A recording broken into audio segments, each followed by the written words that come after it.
En 1955, la population ivoirienne était de l'ordre de 3 millions d'habitants. Selon les résultats définitifs du recensement général de la population et de l'habitat, annoncé le jeudi 7 juillet 2022 par le ministère du Plan et du Développement, la population ivoirienne se chiffre à 29 389 150 habitants, soit une augmentation de plus de 26 millions d'habitants en 67 ans. Il est à noter que le taux de fécondité en Côte d'Ivoire est de 4,47 enfants par femme. Faut-il, au vu de cette croissance galopante de la population ivoirienne, opter pour une politique de la reproduction très contrôlée? La planification familiale est-elle le moyen sûr de ce contrôle? Eh bien, vous l'aurez compris, on parlera aujourd'hui de la planification familiale dans votre émission et ce sera dans Santé Plus. La plante à découvrir aujourd'hui dans Santé Alternative est le persil, une plante cultivée dans toutes les parties du monde et riche en huiles essentielles. Et le conseil de praticien portera aujourd'hui sur l'endométriose, cette maladie chronique qui se soigne malgré tout. Mais avant, partons maintenant pour la première rubrique de cette émission. Bonjour et bienvenue.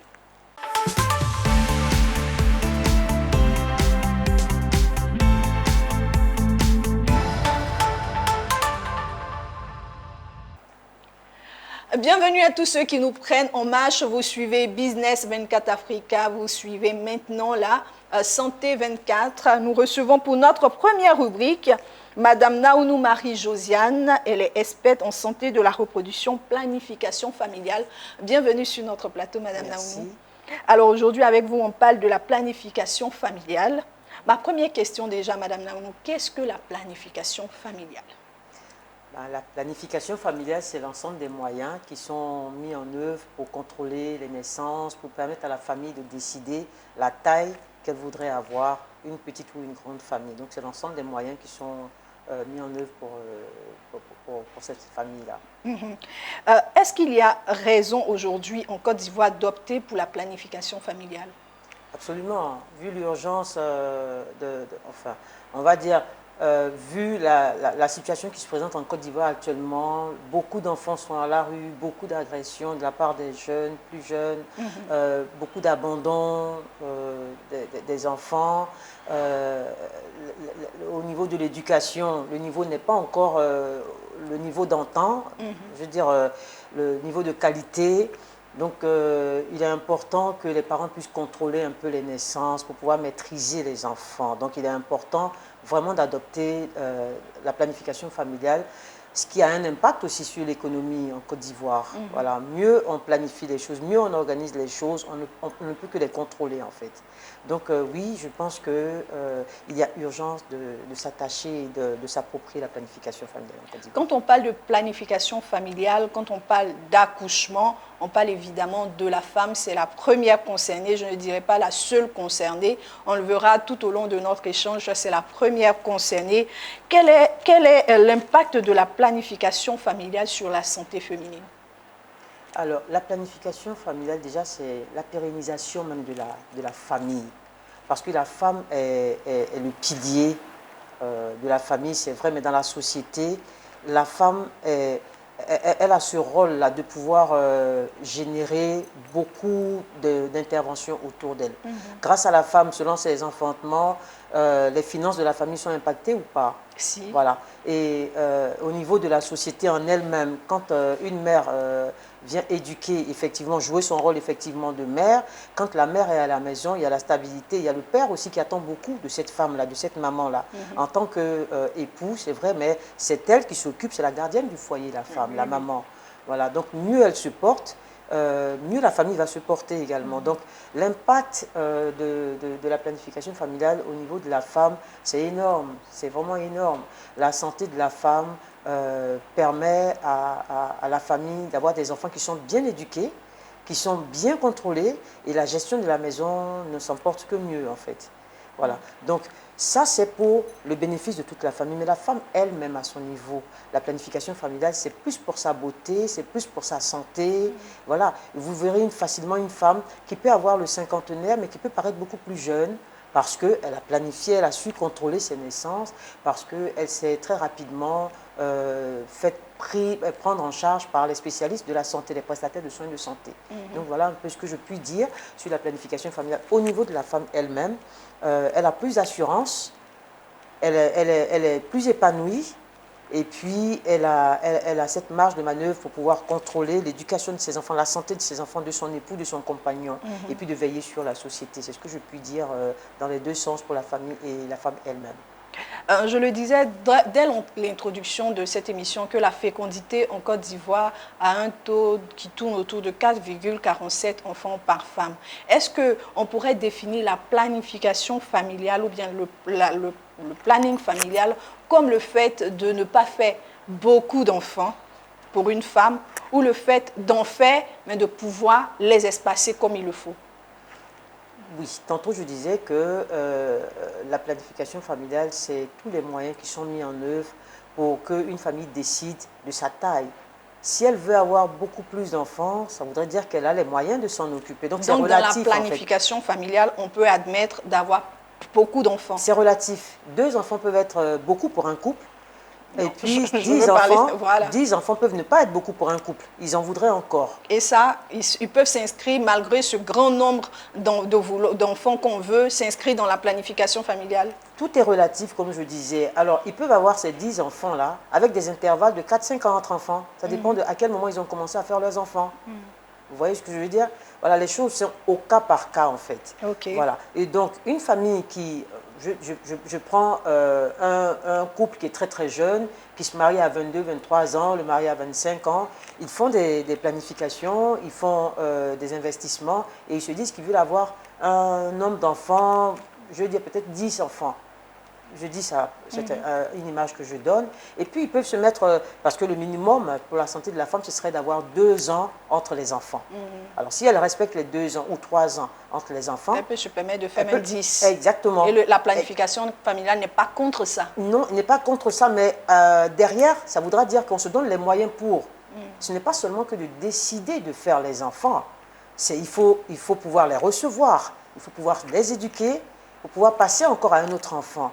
Et ça a de l'impact sur tout ce qui est dans les environs, que ce soit sur le travail du père, le travail de la mère ou l'occupation de la mère, l'environnement en lui-même. Il faut pouvoir suivre l'enfant qui a précédé, s'occuper et puis être à son écoute, vraiment le mettre dans les conditions qu'il soit autonome plus ou moins avant de planifier encore un autre enfant. Donc tout est relatif, mais il faut se donner les moyens pour.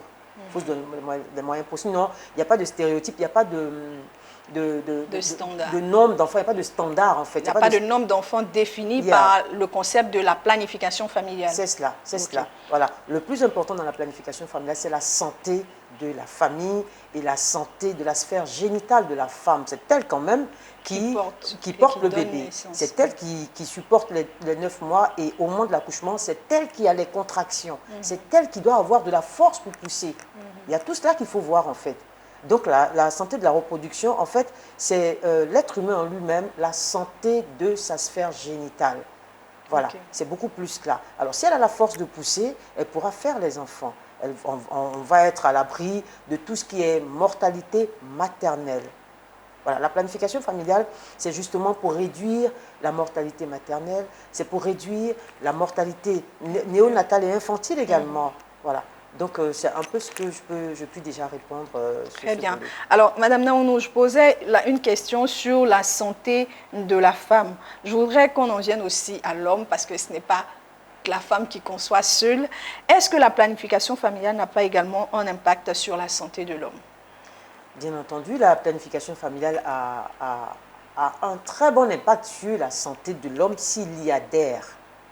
Parce qu'un homme qui est content et qui soutient son épouse, sa compagne dans la planification familiale, qui accepte qu'elle se mette sous méthode contraceptive, qui ensemble décide de pouvoir suivre tout ce qui est planification familiale, cet homme, il sera à l'abri des insomnies.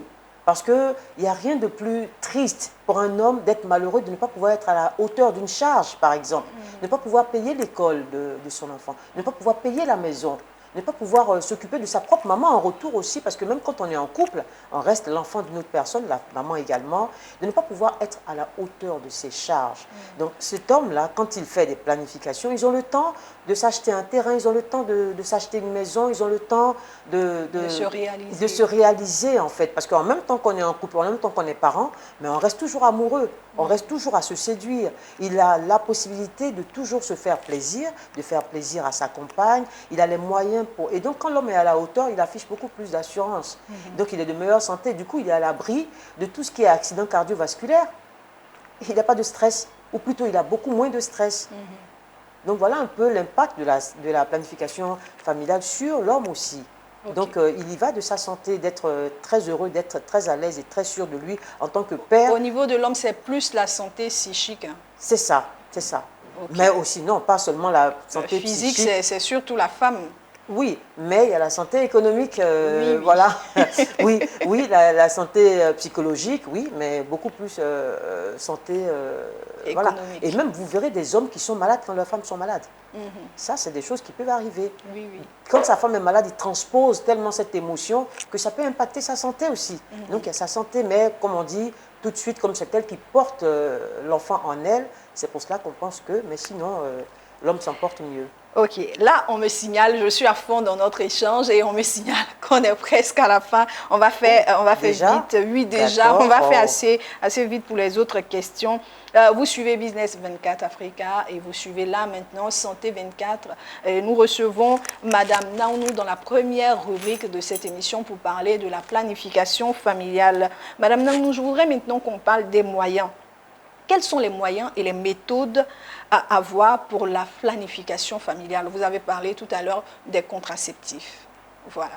Alors, au niveau de la planification familiale, les méthodes sont rangées en deux grands groupes.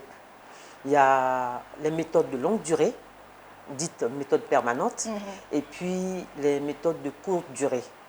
Donc, les méthodes de longue durée, par exemple, vous avez les implants, vous avez la stérilisation, qui peut être du côté de l'homme comme du côté de la femme. Vous avez le DIU. Et puis, du côté des méthodes de courte durée, il y a des méthodes ponctuelles, comme la contraception d'urgence, mais on a également les pilules. On a aussi les méthodes injectables, dont une méthode révolutionnaire en ce moment, c'est l'auto-injection. L'auto-injection du médroxyprogestérone, qui est très prisée en ce moment, qui est vraiment une méthode révolutionnaire qui permet à toutes les femmes de se prendre en charge, toutes les jeunes filles de se prendre en charge et de pouvoir être plus libres. Voilà. Donc, comme je disais tantôt, il y a deux grandes familles, les méthodes de longue durée et les méthodes de courte durée. Ok. Faut-il avoir l'aval de son conjoint pour opter pour une méthode de contraception? J'aime bien cette question. On peut prendre, on est libre de décider, c'est mon corps, comme je disais tout à l'heure, quand on préparait l'émission, c'est mon corps, j'en dispose comme je veux, je n'ai pas besoin de l'aval de mon mari ou de mon conjoint, où l'homme dira non, tu n'es pas la seule à décider, tu m'appartiens, je t'ai épousé, je t'ai doté, donc ton corps m'appartient plus qu'à toi, il faudrait mon aval. Faut-il l'aval de l'un ou l'autre pour opter pour une méthode contraceptive? Je vous avais dit déjà que j'aimais beaucoup cette question parce que se poser la question voudrait dire qu'on n'a pas compris le sens de le couple. Quand on se met en couple, c'est parce qu'on veut être partenaire à vie. Voilà, c'est un partenariat qu'on se met à vie. Et donc, il n'y a plus de moi, il y a plus de... Il faut bien se mettre en tête que se mettre en couple, c'est partager tout. Et donc, je ne vais pas répondre en disant avoir l'aval de... Non, les choses se discutent. C'est un plaidoyer qu'il faut initier. Il y a la communication. En ce qui concerne la planification familiale, il y a souvent 3 termes qui sont utilisés. La communication, la sensibilisation, l'éducation. Donc c'est un processus, c'est un plaidoyer qu'on fait auprès de son partenaire. Voilà, on en parle et puis tous les deux, on est au courant des réalités qu'on vit ensemble. Donc s'il y a une difficulté financière quelconque, ben on la vit à deux, on la sait. Donc ce sera plus facile d'insérer un sujet à ce propos. S'il y a des difficultés à payer l'école ou la maison ou quelque charge que ce soit, mais les réalités sont là, elles sont partagées à deux. Donc si la dame, elle vient et qu'elle dit que je pense, je suggère Donc il y a la manière d'aborder les choses. Pour résoudre ça, pour l'instant, on ne pourra pas mettre en avant d'avoir un second ou un troisième enfant ou un quatrième enfant. Je pense que le monsieur pourrait être réceptif, mais ce n'est pas systématique en fait. Comme je dis, il y a l'approche que la dame va avoir auprès de son partenaire, parce qu'il ne faut pas perdre de vue que vous êtes en couple et que tout doit se décider ensemble. Voilà. Et il n'y a pas de... il n'y a pas de c'est mon corps, ou alors il n'y a pas de c'est ton corps qui m'appartient. Non, il n'y a plus rien qui appartient à qui que ce soit. Les choses sont à deux.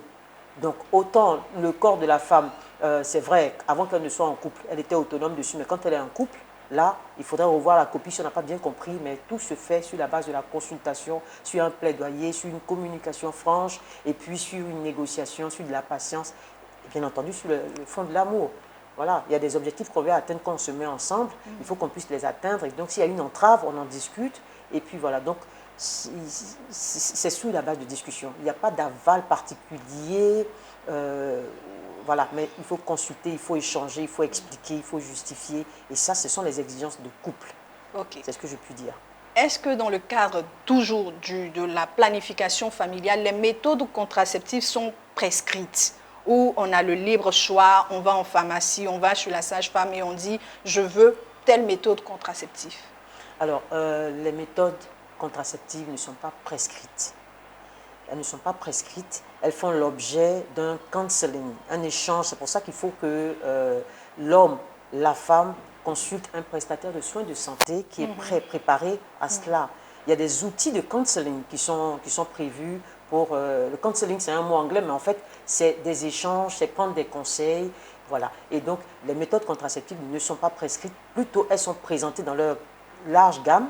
Au niveau de la Côte d'Ivoire, il y a une très grande gamme de méthodes contraceptives, comme je vous ai cité tout à l'heure, les implants, les pilules, les injectables.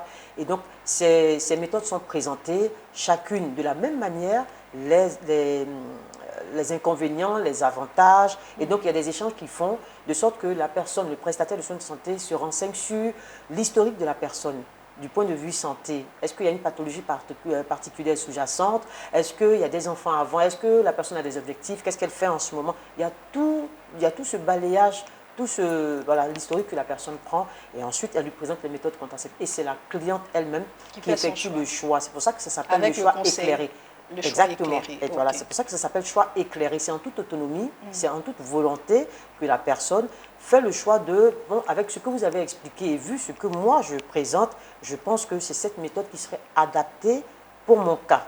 Mais en aucune façon, les prestataires de soins de santé ne vont imposer ou recommander ou conseiller une méthode. Non.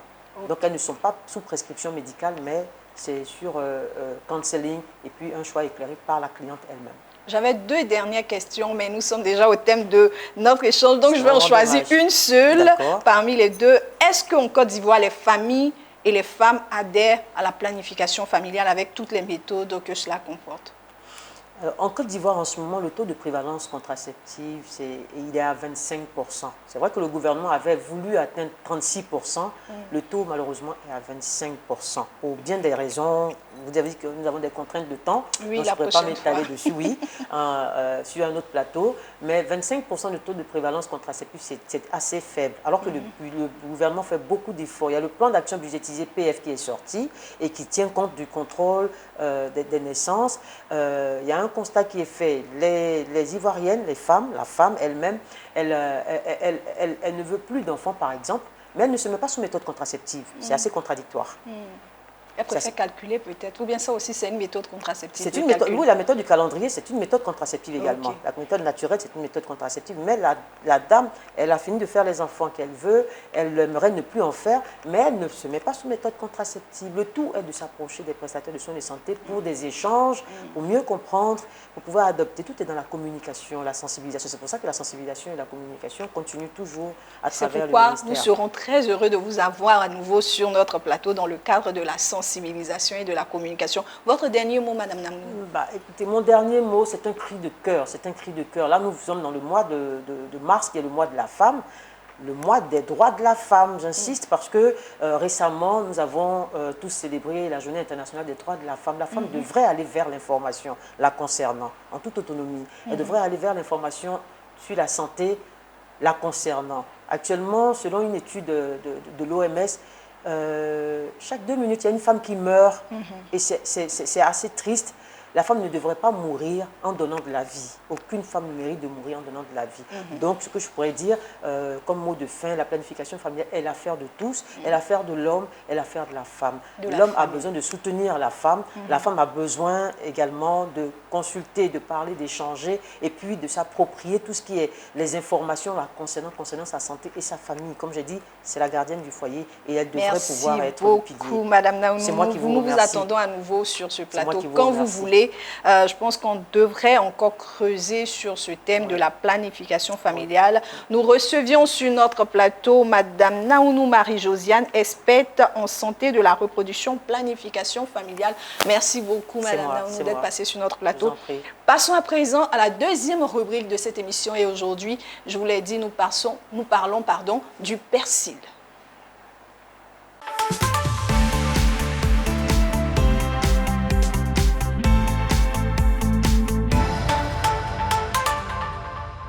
Docteur Bozy est déjà installé pour notre deuxième rubrique, la médecine alternative ou médecine alternative pour faire simple. Nous parlons aujourd'hui du persil, de ses bienfaits thérapeutiques et spirituels. Bienvenue, Docteur Bozy. Bonjour, Hélène. Alors, je rappelle que le docteur Bozy est écrivain, phytothérapeute, conseiller en spiritualité, président de la Fondation Dr Bozy qui milite pour la promotion phytothérapeutique et spirituelle des plantes. C'est cela. Alors, docteur, dès l'entame de cette émission, je l'ai dit dans notre introduction, que le persil est une plante cultivée dans toutes les parties du monde et est riche en huile essentielle. Oui. Qu'est-ce qu'on peut dire d'autre du persil? On peut dire surtout que c'est un légume à feuilles. C'est un légume. Donc, on consomme, oui, on consomme. Je crois que tu as arrêté l'exemple la dernière fois. Voilà, c'est pas un fruit, c'est un légume à feuilles. C'est-à-dire qu'on peut consommer le persil. Et tenez-vous bien, il est 3 fois plus riche en vitamine C que le citron. Donc, certaines gens qui ont eu une mauvaise vision du citron, quand on prend le citron, ça va créer des brûlures. Non, le citron ne crée même pas de brûlures, mais pourrait, par exemple, à la quête de la vitamine C, pourrait, par exemple, consommer plus de persil et laisser au repos le citron. Donc, riche déjà en vitamine C, la vitamine C qui aide à combattre le vieillissement précoce du corps et donc pour éviter donc, la survenue des cancers, de certains cancers. Il faut dire aussi que le persil est riche en calcium. On sait, le calcium pour les os, est riche en manganèse, est riche en fer. Et donc déjà, on a une ébauche, on a une idée de ce que le persil fait. Vous avez dit aussi, quand on préparait l'émission, que ça aide pour le diabète. Oui, évidemment. Il faut savoir que tout ce qui va favoriser une bonne digestion, tout ce qui va favoriser l'élimination justement de l'excès de sucre et tout, serait donc bon pour prévenir le diabète. Voilà. Et je peux déjà en parler, c'est-à-dire les vertus du persil, les vertus thérapeutiques. Il y en a tellement. Mais il faut tout de suite dire que l'huile essentielle de persil, et même le persil en son état brut, est très utile pour traiter l'insuffisance rénale. Voilà. Nous sommes des phytothérapeutes, nous connaissons ces méthodes-là et nous invitons plus d'un à pouvoir connaître comment est-ce qu'il faut traiter ce genre de pathologie. Donc l'insuffisance rénale, mais en plus, le persil va aider à combattre l'anémie. Je l'ai dit tout à l'heure, le persil contient du fer, donc aide à combattre l'anémie. Le persil sera très utile pour combattre les cancers. La vitamine C y est, cette vitamine-là qui aide à consolider la collagène qui est ce tissu conjonctif-là, qui est dans tout le corps, qui soutient les cellules et qui aide justement au corps à mieux se porter. Alors donc, le persil va aider à combattre les cancers. C'est un puissant antioxydant. Et docteur, lorsqu'on était en train de préparer l'émission, je disais finalement, depuis qu'on a commencé l'émission et qu'on étudie les plantes, on va à la découverte des vertus thérapeutiques et spirituelles des plantes. Quoique le docteur me l'a dit par rapport au retour qu'il a, c'est plus les vertus spirituelles qui intéressent nos téléspectateurs. Oui. Je me rends compte que finalement, toutes les plantes dont on a parlé ici sur le plateau soignent. Oui. Est-ce pour autant qu'on n'a plus besoin d'aller à l'hôpital? Parce est-ce que c'est à titre préventif et non à titre curatif? Ce sont des plantes et donc nos parents, depuis des millénaires, quand il n'y avait pas d'hôpitaux et tout ça, ont toujours utilisé des plantes. Donc les plantes sont utilisées à titre curatif, mais aussi à titre préventif. Il faudrait... S'il y a toutes ces plantes-là, pourquoi on va à l'hôpital? On va à l'hôpital parce que la médecine conventionnelle a pleinement sa place. Premièrement, tu as mal à la tête. Mais quelle est l'origine de ce mal? C'est aussi ça. Est-ce que les maux de tête sont liés à une fatigue excessive? Est-ce que les maux de tête sont liés à une carence vitaminique? Est-ce que les maux de tête sont liés à des constipations et donc à des problèmes digestifs? Il faut diagnostiquer. Voilà. Quelqu'un ou une dame a une boule dans le sein. C'est de nature quoi? Cancérigène? Ou bien est-ce que c'est une boule, je vais dire, maligne ou bien bénigne? Il faut diagnostiquer. Il faut, quand on va à l'hôpital, cela nous permet de savoir de quoi on souffre. Premièrement, l'évolution de votre mal. Vous êtes à quel état? Le mal est à quel niveau? Tout ça, c'est très utile. Il faut comprendre que médecine conventionnelle et médecine alternative se complètent.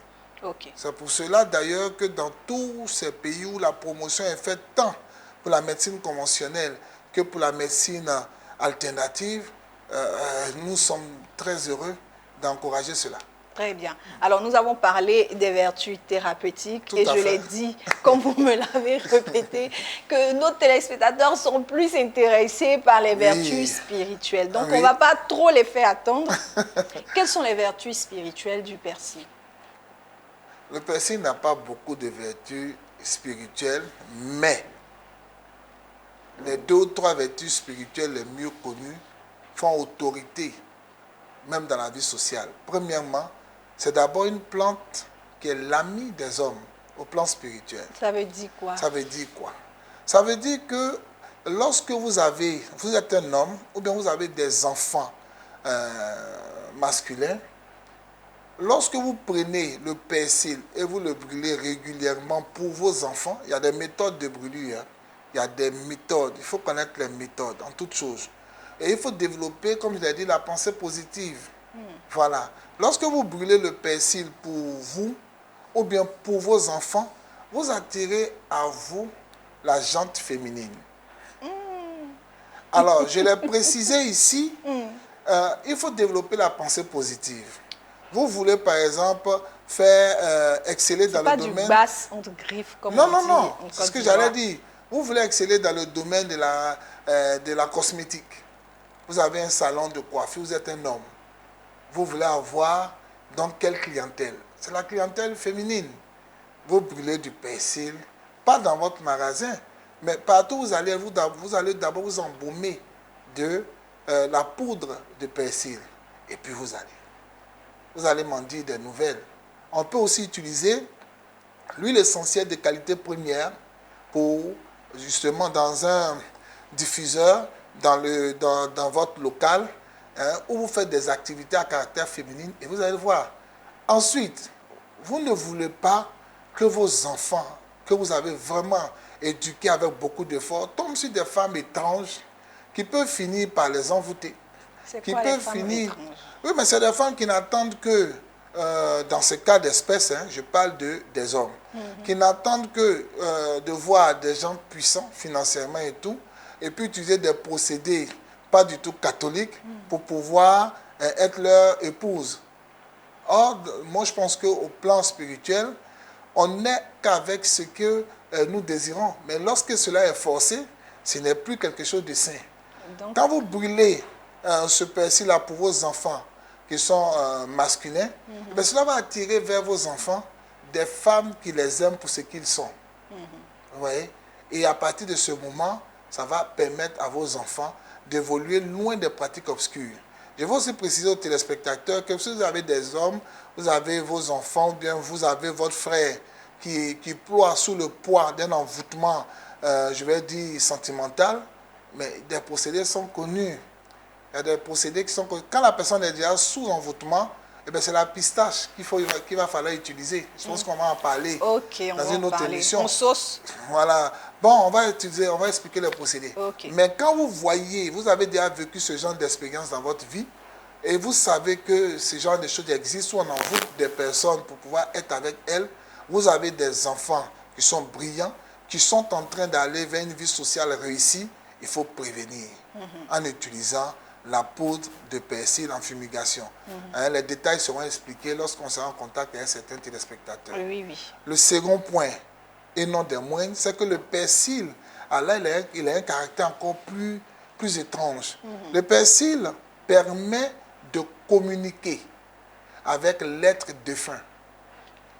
Anciennement, le persil était... Mais pourquoi réveiller le mort? Non, si on suit bien ce que je vais dire, vous allez mieux comprendre. Des personnes décèdent sans avoir même eu l'occasion de dire à leur conjoint où elles ont laissé des richesses, des biens, des maisons, des terrains. Alors, donc la personne est partie et pour finir, il y a des gens qui habitent dans ces maisons-là pour toujours, puisque le monsieur n'a jamais eu le temps de dire ça à ses proches.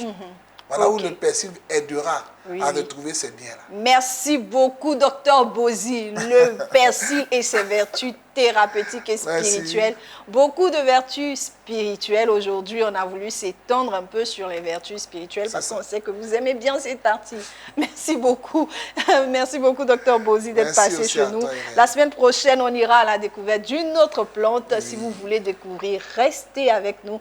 Place à présent à la 3e rubrique de cette émission. À tout de suite.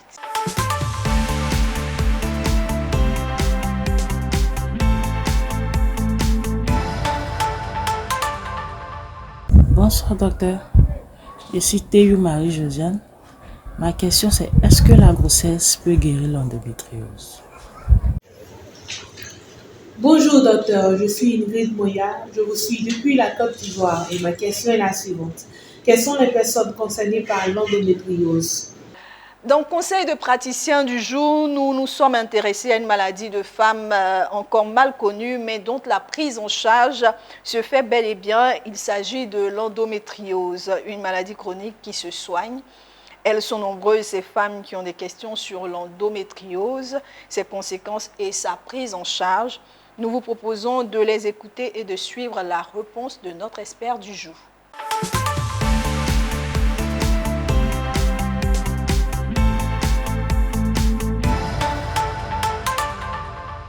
Je dirais l'endométriose, c'est une maladie gynécologique invalidante, tabou, méconnue, qui intervient chez la femme en âge de procréer. Voilà, elle se manifeste par de très fortes douleurs, je dirais, pendant les règles, même en dehors des règles. Ces femmes-là qui en souffrent, là, elles sont vraiment opprimées, elles sont marginalisées dans la société parce que, souffrant à tout moment, je dirais à tous les niveaux, voilà. Des douleurs insoutenables à tous les niveaux. Donc, voici un peu comment on va pouvoir définir, voilà, brièvement la maladie. Généralement, ce que nous entendons, renseignements pris auprès des spécialistes, on nous dit comme ça que, voilà, c'est pas identifié. Les causes réelles, voilà, l'origine même n'est pas identifiée du tout. Donc, partant de ce fait-là aussi, nous nous battons aussi, je dirais, à travers l'ONG pour que des recherches, voilà, il faut qu'ils puissent avoir un intérêt, je veux dire, de la part de ces personnes habilitées à pouvoir faire des recherches sur cette maladie et surtout aussi permettre qu'on puisse aussi, je veux dire, leur donner des moyens pour pouvoir approfondir les recherches sur cette maladie. C'est une maladie qui touche la femme d'abord, de prime abord, voilà, c'est la femme qui fait cette maladie. La femme, cette femme-là qui est en âge de procréer, c'est-à-dire cette femme-là qui fait les menstrues, voilà, cette femme-là qui peut avoir un bébé, voilà, qui fait la maladie. Et cette maladie aussi, je dirais, elle peut intervenir, je veux dire, au début du cycle de la jeune fille, comme voilà, en milieu de cycle, hein, je veux dire, ça peut intervenir à partir de peut-être 18 ans, dès les premières règles, ou bien même 14 ans, dès les premières règles, ou peut-être après, peut-être à 30 ans, 40 ans. Souvent aussi, peut-être pendant l'accouchement aussi, on peut aussi contracter l'endométriose. Voilà. Donc, généralement, ça touche les femmes. Ce sont des femmes qui font la maladie, mais bien que les femmes font la maladie, mais je dirais aussi que ça concerne tout le monde. Voilà, même les hommes aussi doivent se former, se renseigner sur cette maladie. Au cas où ils ont des femmes souffrant à côté, ils pourront mieux les comprendre, mieux les cajoler et puis les aider à pouvoir surmonter ce mal. Les symptômes, je dirais, généralement, ce sont les douleurs. Voilà, de façon générale, ce sont les douleurs à n'en point finir, voilà. Les douleurs, parce que aussi, ce que je vais dire, c'est que l'endométriose, bien que touchant les appareils génitaux aussi, vont se loger aussi ailleurs. Voilà, l'endométriose peut être aussi au niveau des poumons, au niveau des reins. Récemment, m'a-t-on dit au niveau du cerveau. Donc, du coup, cette maladie fait vraiment ravage et puis voilà, détruit des vies, je peux pas exprimer ainsi. Parlons du diagnostic là, c'est quand même délicat parce que avec l'endométriose, il y a cette errance médicale là, allant de 7 à 10 ans.